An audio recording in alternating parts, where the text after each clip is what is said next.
guys, so I want to do a quick tutorial in Godot how to make your maps look less tiled, the textures.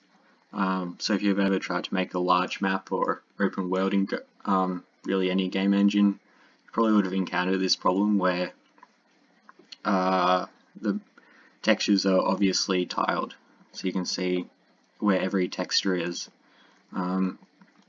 So the solution to this I found on ShaderToy, and pretty much just converted the shader to Godot's shader language.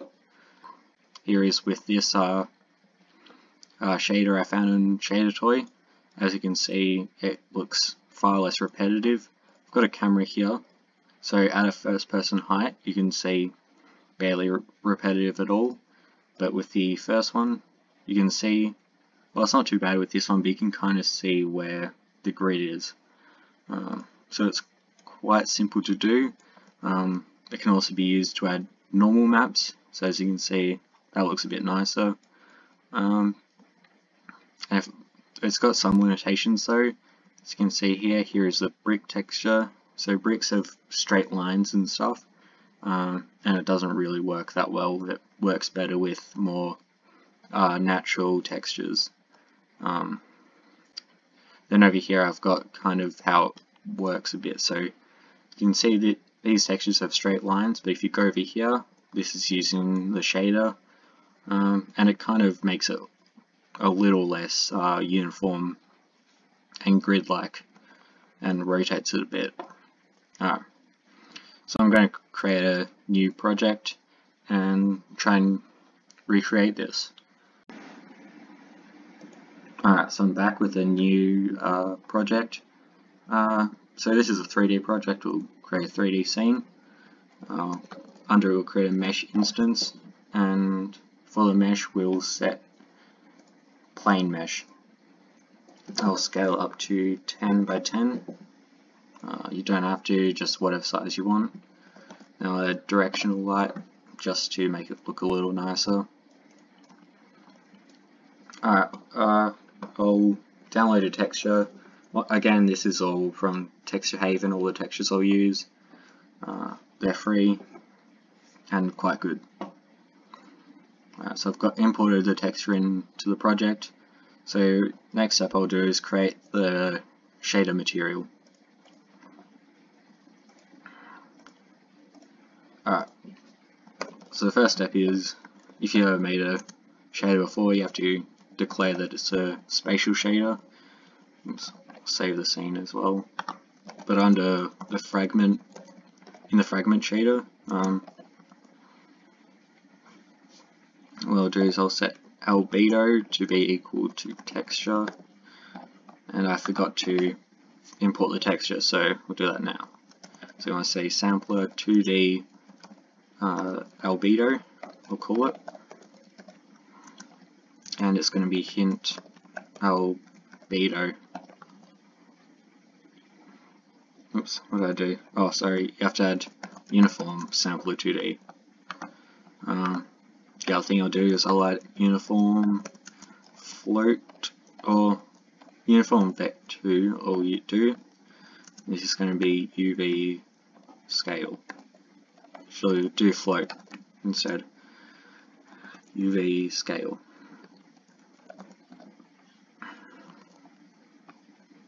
Alright, should delete that. So in shader parameters, I'll add the texture, and in UV scale I'll set it to something like 10. In the fragment, add the albedo back, and it's going to be equal to texture albedo.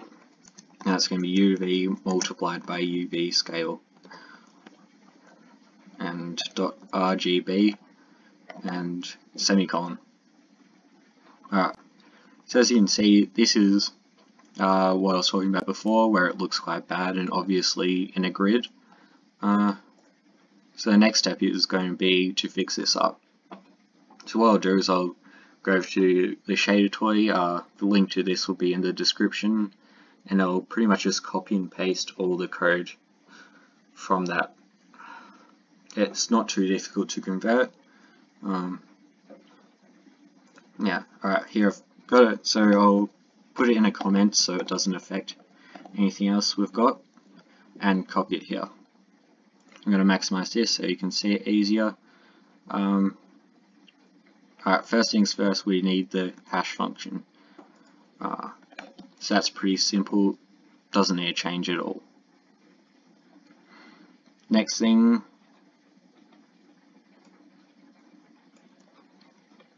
is the void main, or main image. So we will create UV equals UV multiplied by UV scale, and just delete that. Alright. We don't need float F and float S.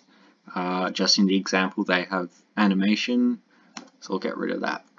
I'll get rid of this, and here's what we need: texture no tile dot xyz. Alright.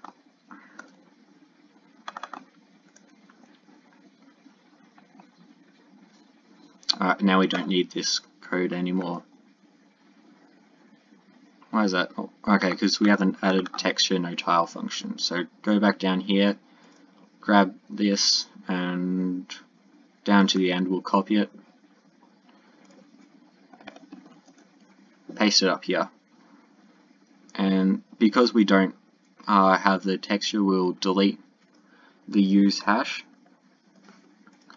and we'll instead use a hash for function that copied over just before.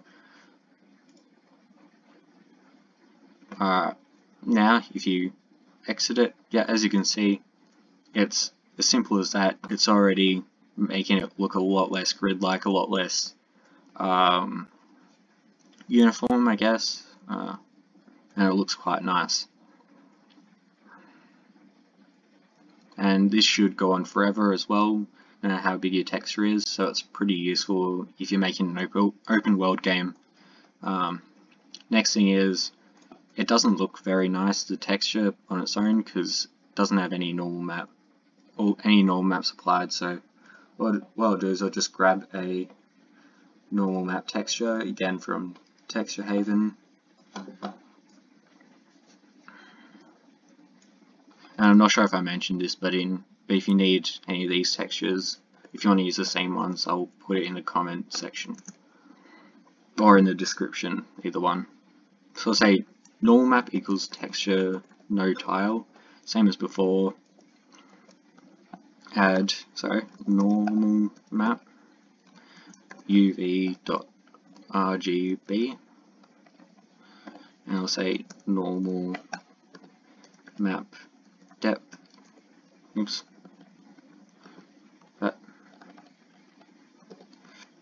I'm not sure what that function is.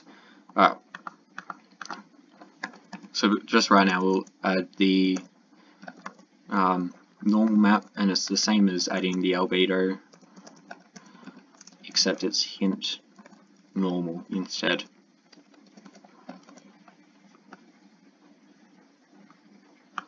Alright, so we'll say normal map depth equals, we'll say like 5 or something, I don't know, just, oops, sorry, 5.0, because it has to be a floating point. So as you can see, if you zoom in, we haven't added the normal map, so that's why it's not really changed much. So if you go into parameters,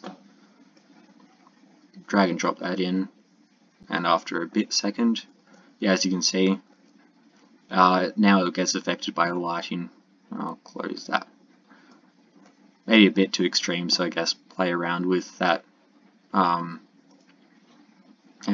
we'll play around with normal map depth, maybe 3. You can also set this to a uniform float as well, so it's a bit, so you can change it from the editor.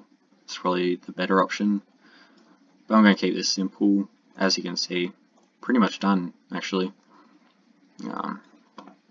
Alright, so if I change the UV scale to maybe 100,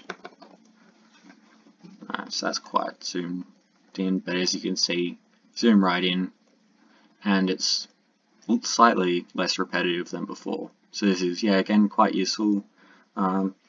I'll put links to the ShaderToy in the description because it's quite useful, quite good. Yeah, anyway, thanks for watching. Bye.